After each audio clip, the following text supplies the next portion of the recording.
The New England Patriots are back at training camp for day 9, and we got a lot to break down, including some of my own personal thoughts and takeaways from the last 2 days. We are also going to be sponsored yet again this upcoming season by none other than the best sports book on the dang platform, BetUS.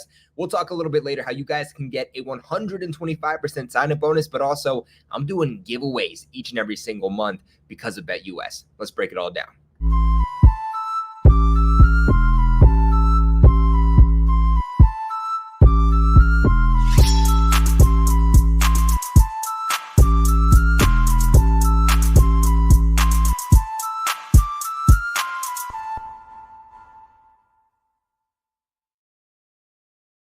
Alrighty, so you guys already know how the game goes. We're going to be just breaking down first some general notes of today's practice. Now, guys that were absent or guys that were there just not participating: Kendrick Bourne, Tyquan Thornton, Jaheim Bell for yet again another day, Chuks Okorafor, Calvin Anderson, Cole Strange, Jake Andrews, Christian Barmore, Sione Takitaki, Marcus Jones, Marte Mapu, and Joshua Bledsoe. So a lot of absences from today's practice. Now, as for somebody like Calvin Anderson, he was at practice supposedly, but he did get nicked up yesterday, so it's not too surprising that he wasn't there. Not sure what's going on with Jaheim Bell. Now, I was at practice, like I said, so I can confirm personally that both Tyquan Thornton and Jaheim Bell were both there despite not practicing. Guys that are limited, still Demario Douglas in that red no-contact jersey.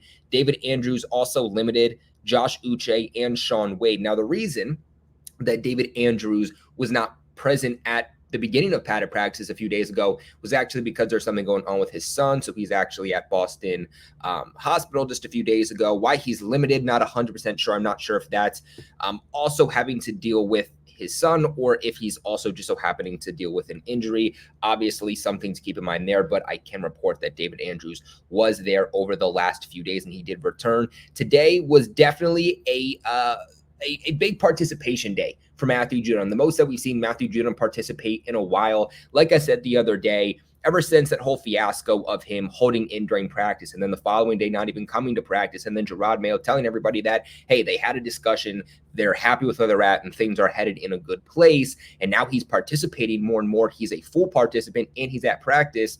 Something tells me that something is going to be happening, whether they're finding mutual grounding on a trade, whether they're finding mutual grounding on a contract or renegotiate a contract for this upcoming season, or whether that's a contract extension. But at least we know that that drama is not looming around the locker room. Moving here on, though, to each position, starting with the quarterbacks. In 11 on 11s today, Jacoby Brissett went 9 for 14, had an interception, also got sacked. Drake May was 3 for 11, also had a sack. Bailey Zappi was 3 for 5. Milton was also 1 for 4. Moving on here to 7 on 7s, Jacoby Brissett was 2 for 6 with an interception. Drake May was 4 for 5. Joe Milton was 1 for 4. Now, keep in mind, too, when you're hearing these stats, especially with Drake May, you have to keep in mind what team they are working with. For whatever reason this is, I'm not sure. I said this the other day, and I still don't agree with it. Drake May is not working with the first team offensive line. He's not working with the first team wide receiver. He is working with the majority of wide receivers that are either going to be on the practice squad or they're not going to be on the active roster. Something that the media is not going to tell you, and something, the narrative really, that they're not pushing out there enough, is the group that Drake May is working with and the fact that these guys are consistently dropping the ball. Am I saying Drake May has been perfect? No. When I've been there the last 2 days, he looked pretty damn good. But the issues that we're hearing, the statistical issues that we are hearing with him and his numbers in 7 on 7s and 11 on 11s, that's mainly coming from the cast that he is working with. So that is something that we need to keep in mind. Now, Jacoby Brissett led a very, very impressive touchdown in 4 plays during 1-minute drills. Drake May made a nice throw with the anticipation to Javon Baker in 7 on 7s. One thing I can say, too, is that Drake May in 7 on 7s just looks like a very, very different guy.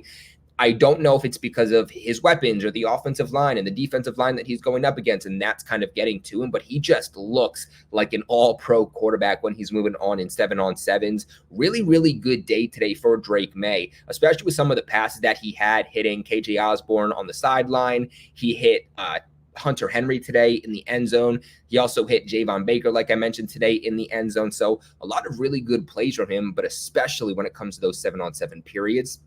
Now, Drake May's offense did struggle during the 1 minute drill to end practice. He had a throwaway, then he had an overthrow pass to Baker. Then, of course, Juju Smith-Schuster could not make a play on a ball. And then there was a pass broken up at the line of scrimmage, which really wasn't on Drake May. It was just a really good play by the defensive lineman that resulted in an interception. Now, Bailey Zappi ripped ahead today of Joe Milton at the beginning. Then it flipped. Overall, high-intensity team drills, especially for these quarterbacks. I think it's pretty obvious at this point that Joe Milton is the better quarterback over Bailey Zappi. I mean, even at the end of practice 2 days ago when I was there, all three quarterbacks, Drake May, Jacoby Brissett, Joe Milton, all getting in time after practice. Bailey Zappi wasn't one of those guys. Now, today, Bailey Zappi was doing that after practice. But again, when you're fighting for a roster spot and your potential for quarterback 3 is up in the air, you should take advantage of all of those opportunities. But currently, it sounds like the Patriots still haven't made their immediate decision on who QB3 is. But to also end this off, Joe Milton had a touchdown pass today in Kayshon Boutte during the 7-on-period drills. Of course, in famous Joe Milton fashion, he did a backflip afterwards. Moving on here to these running backs, Kevin Harris had a drop today. One thing that I'll say I noticed over the last 2 days too is that Kevin Harris is getting the snaps with being the third running back. The problem is that he's not offering much, really, if anything, as a receiving back. I mean, screen passes, checkdowns. He is dropping easy passes. And I think, again, this is going to come down to what the Patriots decide that they want.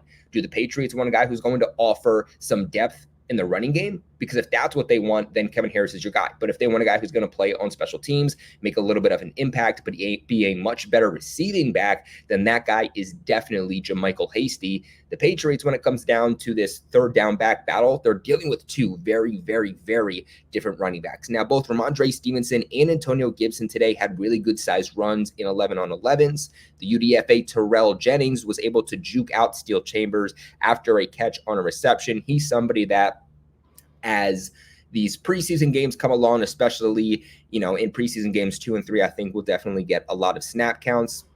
Moving on here, though, to these wide receivers today, KJ Osborne with a drop, Juju Smith-Schuster with a drop, and Kayshon Boutte with a drop.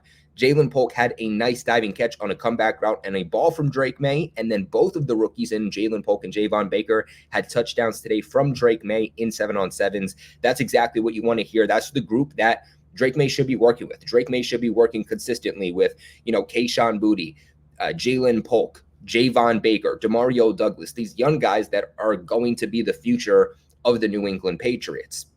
Speaking of KJ Osborne, he had a touchdown catch today from Jacoby Brissett in 11-on-11s.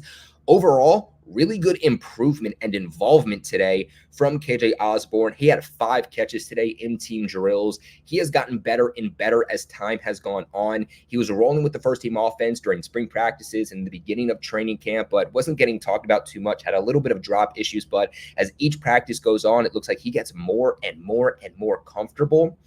But not just that, he's getting more and more involved in this offense. He had a really good contested catch today, had a really good sideline catch today, been able to keep both feet in. He is making the exact plays that you want to see from a veteran wide receiver. And at this point, I would say that KJ Osborne is probably a lock. Now, in drills where there were 2 fields occupied by both regulars and fringe roster players, Juju Smith-Schuster today was working with Bailey Zappi and Joe Milton. So, usually we're seeing somebody like Juju Smith-Schuster working with the first team offense, working with the regulars, working with either Jacoby Brissett or Drake May. But today he was on a different field, working with the third, fourth team, working with the scout team offense. And I think pretty much solidifies on what the Patriots view of him. They'll probably try to play him in the preseason a bit, see if they can get any trade value for him. But if not, roster cutdowns, Juju Smith-Schuster will be off this roster. Before we continue on today's video, though, like I said earlier on in the video, BetUS is going to be sponsoring the channel yet again for another season. This is the best sportsbook on the damn platform. I use it. Everybody on the AFC East Roundtable and Roundtable Sports, every single one of your favorite NFL creators, I promise you, they are using BetUS, and they are doing it for a reason. Now, BetUS has the fastest payouts in the industry. Not just that, right now with the link in the description box below, pinned in the comment section below, you guys with an exclusive offer, just because they love working with your boy Patriots Global, you guys can get a 125% sign-up bonus up to $2,000. $1,000 and a 200% crypto deposit bonus.